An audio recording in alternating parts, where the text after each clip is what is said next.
Hello students, कैसे हैं आप लोग। चलिए आपके लिए एक बहुत छोटा सा टॉपिक लेकर के आगे छोटा तो है बट इम्पोर्टेंट है भाई। अब ये जो इम्पोर्टेंट टॉपिक हम लोग देखने जा रहे हैं वो है इलेक्ट्रोस्टैटिक प्रेशर। अब आप सोच रहे होंगे ये इलेक्ट्रोस्टैटिक प्रेशर क्या होता है। तो भाई सोचने वाली बात ये है कि जब भी हम किसी कंडक्टर को कुछ चार्ज देंगे तो वो चार्ज इस कंडक्टर की सरफेस पे डिस्ट्रीब्यूट हो जाएगा। अब कंडक्टर की सरफेस पे डिस्ट्रीब्यूट हो जाएगा, कंडक्टर अपने आप को बना लेता है इक्विपोटेंशियल मतलब इस पूरे कंडक्टर का पोटेंशियल हो जाएगा कांस्टेंट और इसके अंदर जो इलेक्ट्रिक फील्ड है वो हो जाएगी जीरो। अब जो इलेक्ट्रिक फील्ड होगी वो केवल सरफेस पे होगी और कितनी होगी, सिग्मा अपॉन एप्सिलॉन नॉट। अब अगर इसी कंडक्टर में हम कहें दो पार्ट होंगे, एक इधर है एक इसका अपोजिट एलिमेंट, तो ये जो अपोजिट एलिमेंट है वो यहाँ पे इलेक्ट्रिक फील्ड प्रोड्यूस करेगा। यहाँ जो एलिमेंट दिख रहा है ये अपने अपोजिट एलिमेंट पे इलेक्ट्रिक फील्ड प्रोड्यूस करेगा। तो इलेक्ट्रिक फील्ड की वजह से सरफेस में एक स्ट्रेचिंग नेचर का फोर्स जनरेट होता है और उस फोर्स की वजह से जो कंडक्टर में एक प्रेशर जनरेट होता है उसे हम लोग कहते हैं इलेक्ट्रोस्टैटिक प्रेशर। आइए अब समझते हैं यहाँ पे जो अभी इलेक्ट्रोस्टैटिक प्रेशर की बात करते हैं वो इलेक्ट्रोस्टैटिक प्रेशर होगा sigma square upon 2 epsilon not. अब ये आया कैसे, इसका मैकेनिज्म क्या है, तो ये बातें अब हम लोग समझते हैं। तो चलिए बढ़ते हैं आगे की तरफ। अब यहाँ जो आपके पास में ये स्फीयर है, अब इस स्फीयर में अगर हम चार्ज देंगे तो वो चार्ज इस पे ऐसे डिस्ट्रीब्यूट हो जाएगा। अब जब ये चार्ज इस पे ऐसे डिस्ट्रीब्यूट हो जाएगा तो फिर हम लोगों को पता है कि इधर की तरफ होगी इलेक्ट्रिक फील्ड, इसके अंदर इलेक्ट्रिक फील्ड क्या होगी, जीरो होगी और ये होगी Q upon 4 pi epsilon not R square.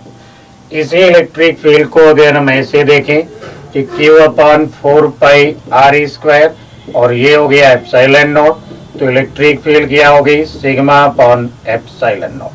यानी इस कंडक्टर की सरफेस पे हर तरफ इलेक्ट्रिक फील्ड होगी और इस इलेक्ट्रिक फील्ड की वैल्यू होगी सिग्मा अपॉन एप्सिलॉन नॉट।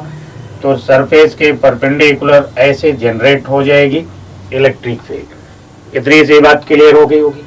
अब अगर इसी कंडक्टर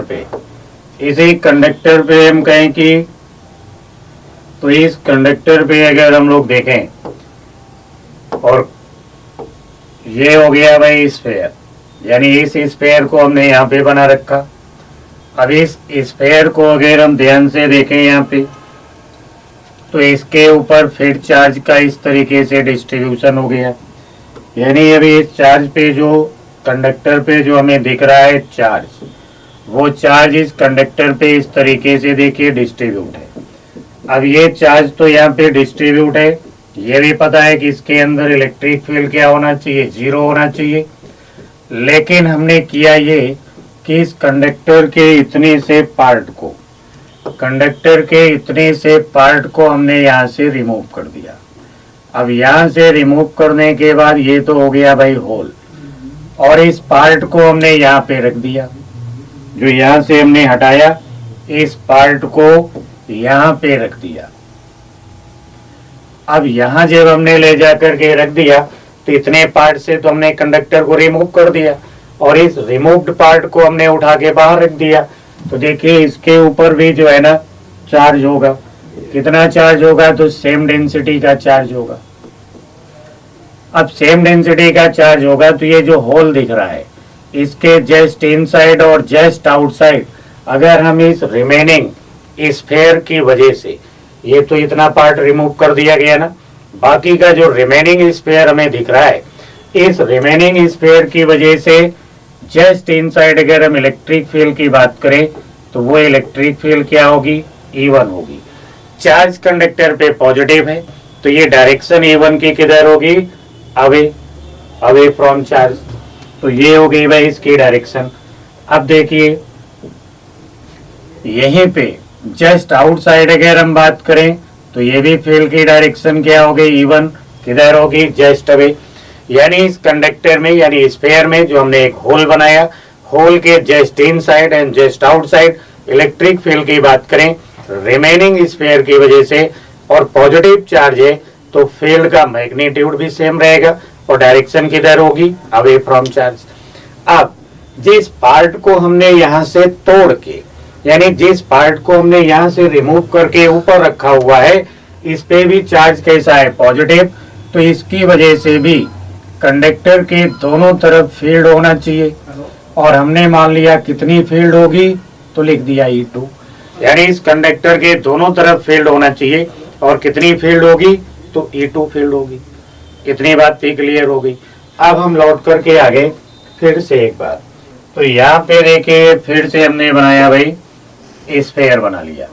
अब यहाँ पे देखिए जो पार्ट हमने हटाया था तोड़ करके, उस पार्ट को एक बार फिर से हमने अरेंज कर दिया, तो ये स्फीयर हमारा क्या हो गया, कंप्लीट हो गया। अब ये जब स्फीयर हमारा कंप्लीट हो गया, तो जिस पार्ट को हमने रिमूव किया था अभी थोड़ी देर पहले, वो पार्ट जैसे यहाँ पे हमने रख दिया तो ये स्फीयर कंप्लीट हो गया। अब अपने उन्हीं पॉइंट्स की अगर हम बात करें जो जस्ट इनसाइड और जस्ट आउटसाइड बनाए थे, तो जस्ट इनसाइड में देखिए रिमूव पार्ट की वजह से इधर होना चाहिए फील्ड, रिमेनिंग स्फीयर की फील्ड इधर होना चाहिए, और आउटसाइड बात करें तो इसी डायरेक्शन में E1 भी होगा और इसी डायरेक्शन में E2 भी होगा। अब अगर हम इसके अंदर फील्ड की बात करें कि इलेक्ट्रिक फील्ड इनसाइड क्या होगी, तो ये हो गई देखो E1 माइनस E2।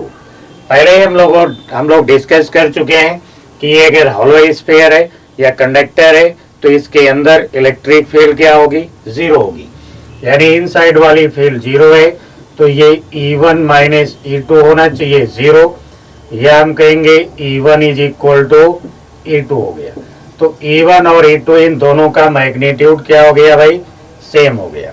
तो E1 और E2 का मैग्नीट्यूड सेम हो गया। अब अगर हम बात करें आउटसाइड, यानी यहाँ लिखें इलेक्ट्रिक फील्ड आउटसाइड, तो आउटसाइड क्या हो रही है, देखो भाई E1 प्लस E2। तो आउटसाइड फील्ड अभी अभी हम लोगों ने पढ़ा है कि ये होती है सिग्मा अपॉन एप्सिलॉन नॉट। तो सिग्मा अपॉन एप्सिलॉन नॉट क्या हो जाएगा भाई, 2E1 या फिर 2E2। 2E1 या 2E2 जो फील्ड है वो हो गई भाई सिग्मा अपॉन एप्सिलॉन नॉट। तो यहाँ पता चला कि E1 और E2 इन दोनों की वैल्यू फिर होना चाहिए सिग्मा अपॉन 2 एप्सिलॉन नॉट। तो E1 और E2 इन दोनों की वैल्यू क्या हो जाएगी, सिग्मा अपॉन 2 एप्सिलॉन नॉट। उम्मीद है इतनी बात आप समझ गए होंगे। अब इसके बाद में देखिए फिर, तो जब हमें पता चल गया कि होल के वजह से रिमेनिंग स्फीयर और जो रिमूव पार्ट था दोनों की फील्ड इक्वल होगी और दोनों का मैग्नीट्यूड होगा सिग्मा अपॉन 2 एप्सिलॉन नॉट, यानी ये जो रिमूव पार्ट था उसकी एरिया कितनी थी वो यहाँ पे नहीं आ रही, यानी जो इलेक्ट्रिक फील्ड होगी रिमूव पार्ट की और रिमेनिंग पार्ट की वो दोनों सेम होंगी, यानी it is independent from area, removed area.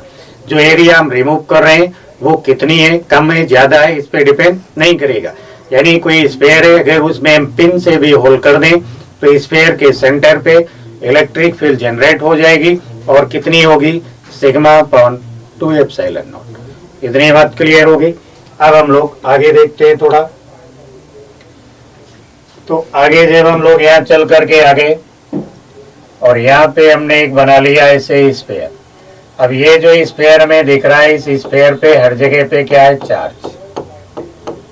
और ये पता चल गया हमें कि यहाँ जो इलेक्ट्रिक फील्ड होगी वो रिमेनिंग पार्ट की वजह से क्या होगी, तो अगर इतनी सी हम एरिया यहाँ कंसीडर करें और कहें ये एरिया है DA, तो इस रिमेनिंग स्फीयर की वजह से यहाँ पे जो फील्ड होगी वो होना चाहिए था सिग्मा अपॉन 2 एप्सिलॉन नॉट। और ये हो गया DA, तो यहाँ पे चार्ज कितना होगा, हम लोग कहेंगे DQ।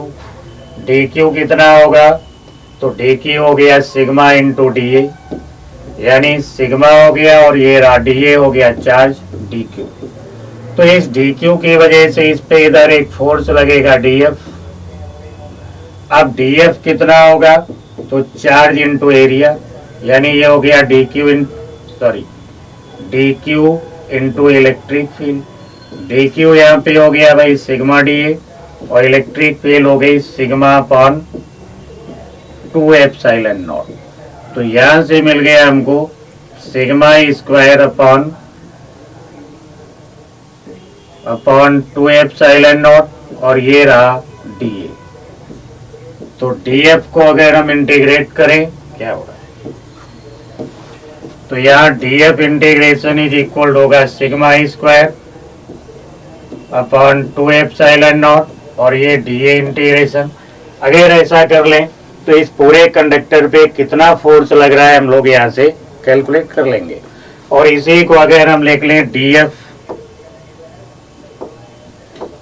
F upon D A, तो ये हो जाएगा sigma square upon 2 epsilon not, और D F upon D A क्या हो गया भाई, प्रेशर हो गया। लेकिन ये कौन सा प्रेशर है, तो कहेंगे इलेक्ट्रोस्टैटिक प्रेशर। तो ये हो गया भाई इलेक्ट्रोस्टैटिक प्रेशर। तो इलेक्ट्रोस्टैटिक प्रेशर आप समझ गए भाई क्या होता है। अब इस इलेक्ट्रोस्टैटिक प्रेशर की वजह से क्या क्या होता है, अब उसकी बातें कर लेते हैं हम लोग। तो देखिए भाई, यहाँ पे आपको दिख गया एक कंडक्टर, और इस कंडक्टर पे आपने दे रखा है चार्ज। अब चार्ज यहाँ कंडक्टर पे दिया, वो यूनिफॉर्मली यहाँ पे डिस्ट्रीब्यूट हो गया। तो जब ये यूनिफॉर्मली डिस्ट्रीब्यूट हो गया तो इसके सरफेस पे इलेक्ट्रिक फील्ड जनरेट होगी, यानी इधर वाला जो पार्ट अपने अपोजिट पार्ट पे क्या करेगा, इलेक्ट्रिक फील्ड जनरेट करेगा। और कितनी फील्ड जनरेट करेगा, तो वो हम लोगों को पता चल गया कि ये होगा सिग्मा अपॉन 2 एप्सिलॉन नॉट। और इधर की तरफ ये वाला पार्ट यहाँ इलेक्ट्रिक फील्ड जनरेट करेगा, और ये इलेक्ट्रिक फील्ड भी होगी सिग्मा अपॉन 2 एप्सिलॉन नॉट। तो पूरे कंडक्टर पे जो फील्ड है वो हो गई sigma square sigma upon 2 epsilon naught. तो ये रहा भाई सिग्मा अपॉन 2 एप्सिलॉन नॉट, और इधर भी हो गई sigma upon 2 epsilon not.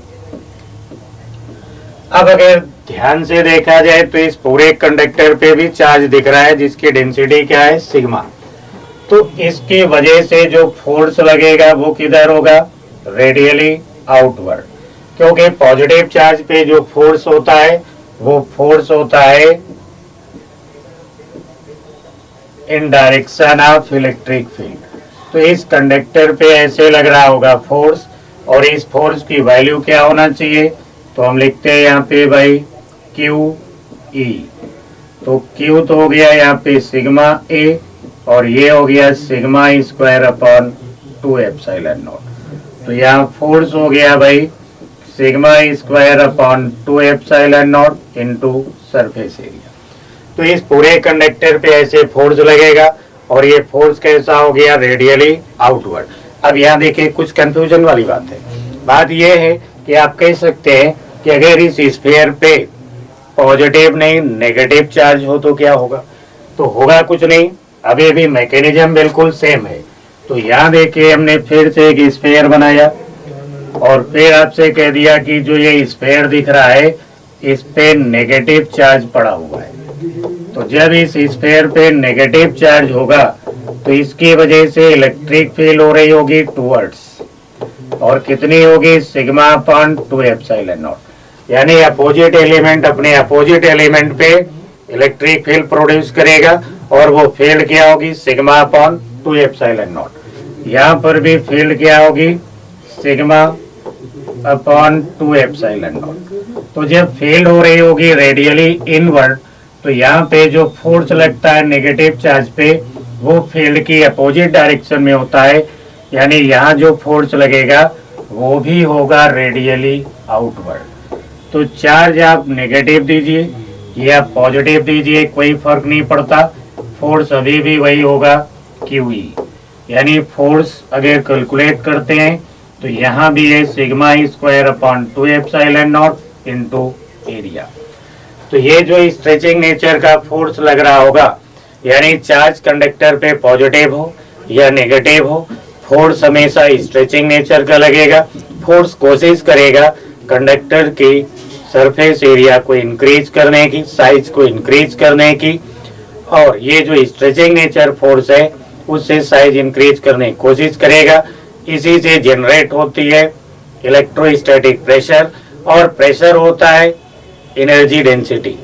Pressure होता है एनर्जी पर यूनिट वॉल्यूम। तो यहाँ पे एक एनर्जी आ जाती है, उस एनर्जी को हम लोग कहते हैं सेल्फ एनर्जी। ठीक है, आगे हम लोग डिस्कस करेंगे ये सेल्फ एनर्जी क्या है। तो अभी हम लोगों ने देखा कंडक्टर पे कितना फोर्स लगेगा, इलेक्ट्रोस्टैटिक प्रेशर क्या होता है। अब हम लोग बात करते हैं एनर्जी डेंसिटी की। तो एनर्जी डेंसिटी की अगर हम लोग बात करें यहाँ पे, तो चलिए लिखते हैं भाई एनर्जी डेंसिटी। एनर्जी डेंसिटी, तो यहाँ जो एनर्जी डेंसिटी क्या लिखे है भाई,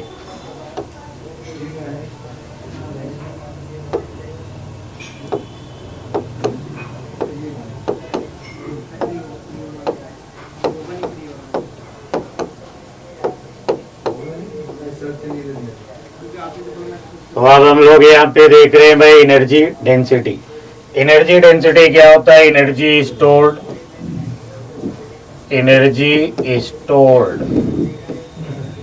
पर यूनिट वॉल्यूम, यानी एनर्जी अपॉन वॉल्यूम को हम लोग कहते हैं एनर्जी डेंसिटी। तो ये हो गया भाई एनर्जी डेंसिटी। अब इस एनर्जी डेंसिटी के लिए अगर हम लोग देखें तो यहाँ पे भाई एक दिखेगा हमको कंडक्टर दिख गया। तो यहाँ पे देखिए हमको एक स्फीयर दिखा, एक ही है दो नहीं है। तो यहाँ पे एक स्फीयर दिख गया और इस स्फीयर को हमने चार्ज दे रखा है सिग्मा पर यूनिट एरिया, और इसकी जो रेडियस है वो है आर। तो यहाँ पे ये जो कंडक्टर दिख रहा है इसकी रेडियस है भाई आर, और इस पे चार्ज है सिग्मा पर यूनिट एरिया। अब हमने क्या किया कि जब हमने इस पे चार्ज दिया तो इस पे लगने लगा फोर्स। अब स्ट्रेचिंग नेचर का फोर्स लगेगा ऐसे, तो इस फोर्स की वजह से कंडक्टर की सरफेस एरिया थोड़ा सा इंक्रीज होगी, यानी इसकी रेडियस हुआ करते थे आर, अब इसकी रेडियस हो गई भाई आर प्लस डेल्टा आर। अब रेडियस जो है इसकी हो गई आर प्लस डेल्टा आर। तो जब रेडियस हो गई आर प्लस डी आर, तो हम लोग देख रहे हैं ये जो फोर्स लग रहा है इस पे, वो फोर्स लग रहा है रेडियली आउटवर्ड। फोर्स यहाँ जो लग रहा है वो किधर लग रहा है, रेडियली आउटवर्ड। तो वर्क की अगर हम लोग बात करें तो वर्क क्या होगा, F dot D R. Force अगर यहाँ लिखे तो फोर्स हो गया sigma square upon 2 epsilon naught into area into D R. तो ये हो गया भाई वर्क हो गया। अब ये जो एरिया इनटू डी आर, यानी एरिया इनटू डी आर क्या हो गया, चेंज इन वॉल्यूम। यहाँ जो डीवी है वो हो गया ए इनटू डी आर, मतलब क्या हो गया, कहेंगे चेंज इन वॉल्यूम। तो यहाँ वॉल्यूम कितना चेंज हो गया, ए डी आर यानी डीवी। तो D W integration is equal होगा फिर sigma square upon 2 epsilon naught into DV integration. ऐसा अगर हम कर ले तो यहाँ से कैलकुलेट कर सकते हैं वर्क या एनर्जी। और अगर हम यहाँ लिख दें डी डब्ल्यू अपॉन डीवी, तो ये हो गया sigma square upon 2 epsilon not, और इसी को हमने कहा था इलेक्ट्रोस्टैटिक प्रेशर। तो ये इलेक्ट्रोस्टैटिक प्रेशर जो होता है वो एनर्जी पर यूनिट वॉल्यूम के बराबर होता है। तो ये हो गया एनर्जी डेंसिटी। अब इसी D W upon D V को, यानी अगर हम लिखते हैं sigma square upon 2 epsilon not, और फिर इसको हम एप्सिलॉन नॉट से मल्टीप्लाई करके एप्सिलॉन नॉट से डिवाइड कर दें, तो ये हो गया हाफ एप्सिलॉन नॉट, और इधर मिला सिग्मा अपॉन एप्सिलॉन नॉट का होल स्क्वायर, जिसे हम कह सकते हैं एनर्जी पर यूनिट वॉल्यूम। ये होना चाहिए half epsilon naught E square. समझ गए भाई। अब ये जो dW अपॉन dV है ये हो गया एनर्जी डेंसिटी। अब इस एनर्जी डेंसिटी का अगर फॉर्मूला हमें याद है तो इससे हम किसी भी कंडक्टर की एनर्जी कैलकुलेट कर सकते हैं। कैसे कैलकुलेट करेंगे? तो चलिए इतनी बात क्लियर हो गई, तो आगे देखते हैं हम लोग। आगे के लिए देखिए, जब भी हमें एनर्जी कैलकुलेट करना होगा तो हम लिखेंगे dW is equal to half epsilon naught E square और ये हो जाएगा dV। इन्हें अगर हम इंटीग्रेट कर लें तो हमें क्या मिल जाएगी? एनर्जी। समझ गए भाई। तो उम्मीद है कि इतनी सी बात आपकी समझ में आ गई होगी कि कैसे हम लोग एनर्जी कैलकुलेट करेंगे। तो आज हम लोगों ने डिस्कस किया इलेक्ट्रोस्टैटिक प्रेशर, इसके बाद में फिर हम लोगों ने कैलकुलेट किया एनर्जी और एनर्जी डेंसिटी। अब देखिए, जब हमने प्रेशर की बात किया तो अब यहाँ पे देखते हैं कुछ और एक कॉन्सेप्ट। जैसे एक टर्म होता है भाई सोप बबल, आप लोग जानते होंगे। तो यहाँ पे अगर हम लिखें सोप बबल,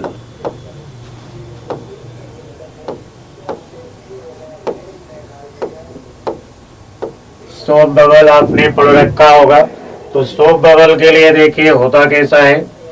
तो एक स्फेरिकल शेप में ऐसा होगा भाई सोप बबल।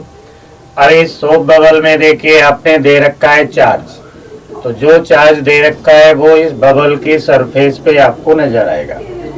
इस बबल के सरफेस पे आपको ये चार्ज नजर आएगा। तो इसकी वजह से फिर आपको पता है कि स्ट्रेचिंग नेचर का फोर्स लगता है। तो यहाँ एक इलेक्ट्रोस्टैटिक प्रेशर होगा जो होगा sigma square upon 2 epsilon not. Atmosphere पे बाहर है, एयर होगी, तो बाहर की तरफ क्या होगा? एटमॉस्फेरिक प्रेशर होगा। अंदर बात करें तो इसके अंदर का प्रेशर हो गया P इनसाइड। और जब आपने चार्ज दिया इसकी सरफेस पे एक टेंशन जनरेट होगा और इस टेंशन की वजह से एक और यहाँ पे एक जो सरफेस टेंशन है, इस सरफेस टेंशन की वजह से एक प्रेशर और जनरेट होगा जिसे हम लोग कहते हैं 40/R। अब अगर इन सारे प्रेशर को हम लोग तो इधर की तरफ फोर्स लगाएगा, अंदर वाला प्रेशर भी बाहर की तरफ फोर्स लगाएगा।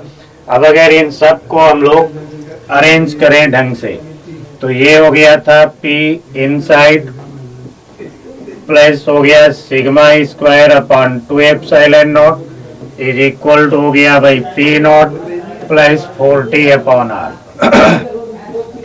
यहाँ लिखे P inside minus P outside, तो ये हो गया भाई 40/R minus sigma square upon 2 epsilon naught. तो ये डेल्टा P जो है प्रेशर डिफरेंस, ये होगा किसी भी चार्ज सोप बबल में 40/R minus sigma square upon 2 epsilon not. किसी भी सोप बबल को अगर हम चार्ज कर दें, यानी सोप बबल पे अगर कोई चार्ज रख दें, तो चार्ज रखने की वजह से जो प्रेशर डिफरेंस होगा वो होना चाहिए 40/R minus sigma square by 2 epsilon not. अब देखिए, अगर हम इसके इक्विलिब्रियम की बात करें तो इक्विलिब्रियम की बात करें तो फिर कहेंगे फॉर इक्विलिब्रियम। तो फॉर इक्विलिब्रियम, अब देखिए इक्विलिब्रियम के लिए जो डेल्टा P है वो क्या होना चाहिए? 0 होना चाहिए। यानी P इनसाइड इक्वल टू क्या होना चाहिए? P आउटसाइड होना चाहिए। तो 0 इज इक्वल हो गया, फिर देखो 40/R minus sigma square upon 2 epsilon naught. तो ये हो गया 40/R is equal to sigma square upon 2 epsilon naught. यह हम कहेंगे यहाँ पे जो सिग्मा है वो होना चाहिए फिर √8 epsilon not T upon R। यानी ये सरफेस चार्ज डेंसिटी उस पे जनरेट हो जाएगी 8 epsilon not T upon R। अब अगर आपको यहाँ से रेडियस निकालनी थी कि सोप बबल की रेडियस क्या है, तो रेडियस आप निकाल लेते भाई, होता 40 × 2 एप्सिलॉन नॉट अपॉन में सिग्मा स्क्वायर। अब रेडियस भी निकाल लिया, सिग्मा भी आपको पता है, तो आप अगर स्फीयर का पोटेंशियल आप कैलकुलेट करना चाहते हैं तो V इज इक्वल होता है ना Q upon 4 pi epsilon not R, यानी इसको अगर हम R से मल्टीप्लाई करके R से डिवाइड कर लें तो V इज इक्वल क्या हो गया, sigma R upon epsilon naught. तो भाई सिग्मा आपने कैलकुलेट कर लिया है तो उसकी वैल्यू डाल दीजिए, तो यहाँ से आपको पोटेंशियल मिल जाएगा R अपॉन एप्सिलॉन नॉट, और सिग्मा कितना चाहिए, 8 epsilon not T upon R। तो इस तरीके से आप पोटेंशियल कैलकुलेट कर लेंगे। इलेक्ट्रिक फील्ड चाहिए, इलेक्ट्रिक फील्ड मिल जाएगी, सारा कुछ आप कैलकुलेशन कर सकते हैं इस एक छोटे से कॉन्सेप्ट से। उम्मीद है कि ये थोड़ी थोड़ी बातें जो है छोटी छोटी सी ये आपकी समझ में आ गई होंगी, और ये बहुत इंपॉर्टेंट है न्यूमेरिकल सॉल्व करने के लिए। ठीक है, तो फिर मिलते हैं ऐसे ही छोटे कॉन्सेप्ट के साथ में नेक्स्ट क्लास में। तब तक के लिए जय हिंद।